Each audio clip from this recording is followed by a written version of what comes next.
What's up, guys? Welcome back to Share What You Love. We've got something pretty special for you today. It's actually going to be some Rush. And it's going to be Spirit of the Radio. All right. Yeah, it happens to be my favorite song. I came prepared. Yeah. So. I mean, it's a little more than your favorite song, right? A little. I mean, I'm kind of in a cover band. Yeah. Yeah, so we're Clockwork Angels. So, what's your exposure to Rush? Honestly, pretty normal. Heard that on the radio off and on kind of exposure. Really, I haven't had any depth on Rush until I met you. Oh. You have dramatically increased my intake enough that, if I remember right, the Spirit of the Radio, was that written by, lyrically by Peart, by the drummer? Oh my God, how dare I? I thought it was Getty, but now you're making me... Uh-oh. No, it might be Neil Peart. I was going to say, I'm not the expert. Don't let me shake you on that. God, I'm going to get eaten alive here. Well, we'll find out together. Regardless, they all perform it. Yes. So, let's give it a listen, shall we? Yes, ma'am. Spirit of the Radio, here we go.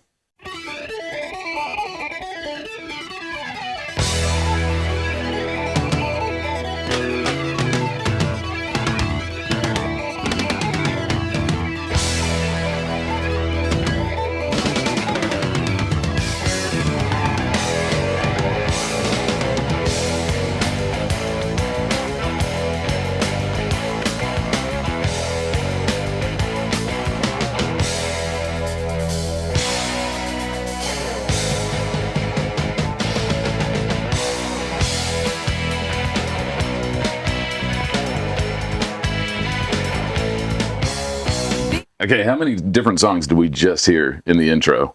What? What do you mean? Like, I mean, just the variations. Yeah. Moving in until we find this groove right here. Yeah, yes. That's why they're so amazing. They're all aliens, dude, I swear to God. Yeah, their proficiency and technicality outstrip anything I could comment on other than, oh my God, that sounded great. Yeah, yes. It just makes me so happy. I mean, the drummer, Neil Peart, stands out above everybody else for me at this point, but there's no subpar contribution. That just made me think of, there's this funny thing that we do whenever we play, I forget what we put it before actually, but it goes, why haven't you asked me about my accomplishment? What, have you finally mastered YYZ? Actually, it's YYZ, and no, Neil Peart stands alone. So, anyway. Zed. So they are the Canadian crowd, yes? Yes, they are Canadian. Well, let's get Getty back into singing, eh? Yes.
Okay, as one of the uninitiated, you got to explain that to me.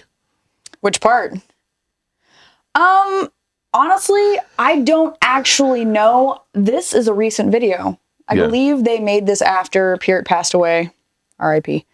And this is the first time I've actually seen that. So I need to figure that out myself, too. I just figured that was some kind of established thing there. Like the animation of Getty went into it, and then we've got if it is, 6 different perspectives of it in the video. But yeah. Yeah.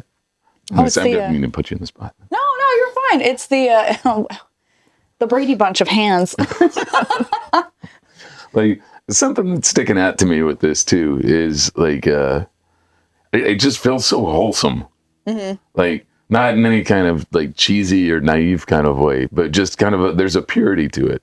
Like, these guys playing amazing music with incredible skill, and this song is just, as I understand it, basically dedicated to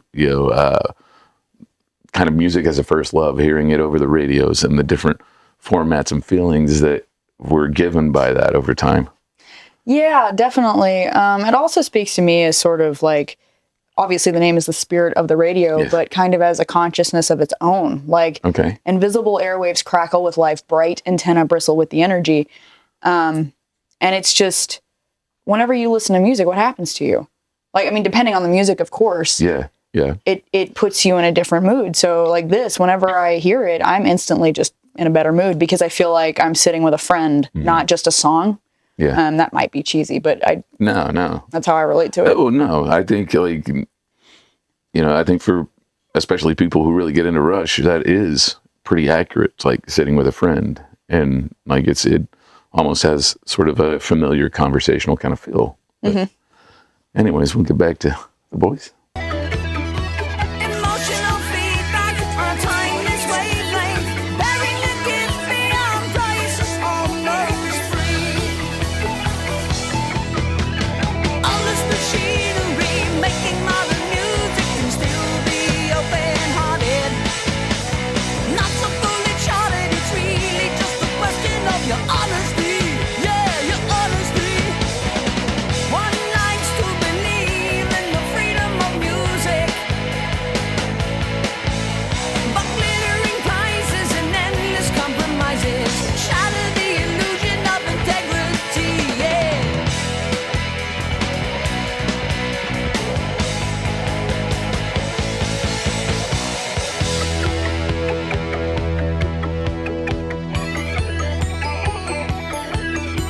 Invisible airwaves crackle with life, bright antenna bristle with the energy.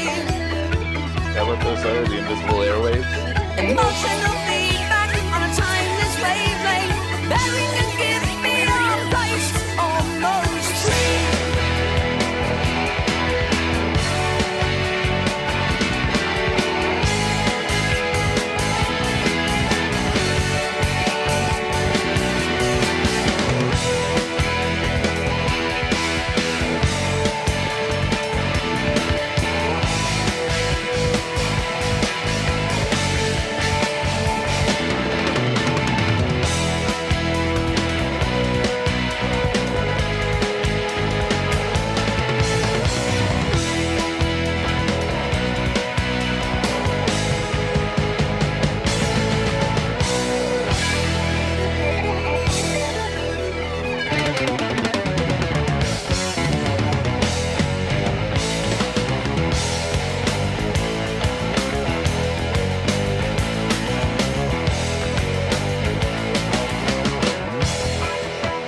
For the words of the prophets were written on the studio wall.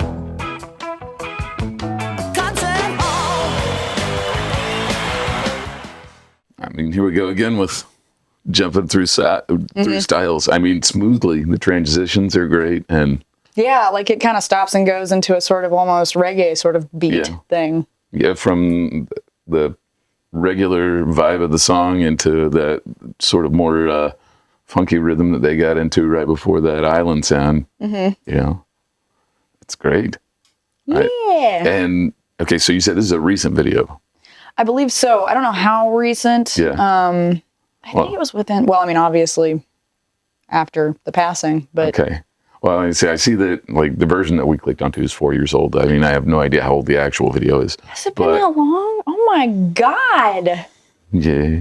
Ooh. I don't know. It just, I mean, back to the kind of wholesome thing, even with the video, like they're giving, call outs to specific people who I guess were very key in these guys coming up, from producers to DJs. It's just really neat. And it was just 3 guys. Yeah, right? Just 3 guys. Holy crap. That's a huge sound. Yes. Well, I mean, the dude plays stuff with his feet while he's doing bass, and then he's got like an actual. Well, no, they both do. Lifeson and Getty, they play foot pedals keyboards, but they also have regular keyboards and the bass and just have you Okay, see, that's what I was going to ask about right there. Obviously, you know, Neil's surrounded 360 with drums. He's fine. He's occupied. Leave the man alone. You got Getty singing and playing bass, and the guitarist. Alex Lifeson. And, well, obviously playing the guitar, but then we had keyboards in there. I was going to ask you, you know, who's playing what there? Mostly it's Getty, but you know, I think all, Alex like, has some of that, or Yeah. I might be mixing this up because our Alex, or Ed Pryor, he does a lot of foot pedals as well for the keys. Well, We just trade. In that part, I was kind of thinking it was going to be Alex, because you've got, you know, you still got a consistent bass line going, and Getty's amazing, but that's, I think, another set of hands you'd need to be running that bass line and playing those keys. Yeah. But okay, well, we're got a minute left here with 4:05. Let's do this.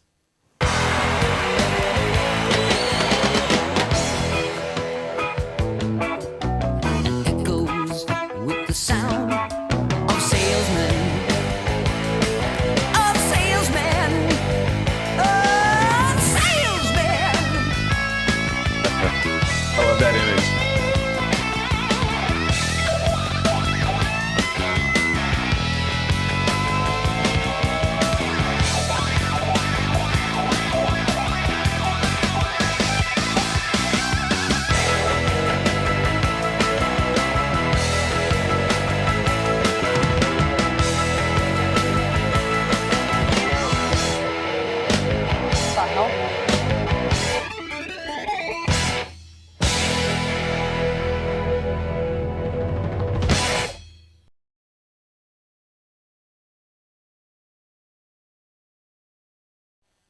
Yeah.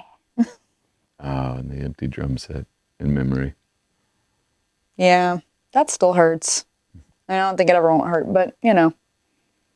I mean, yeah, even not being as familiar with Rush as you are, like Neil Peart's a benchmark.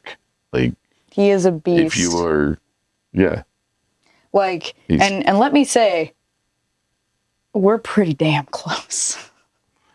Sean is incredibly impressive. Sean is incredible. Like, Yes. I wouldn't pick anybody for else. Clockwork Angels. Yes, the for Clockwork tribute Angels. band. Yes. Yeah.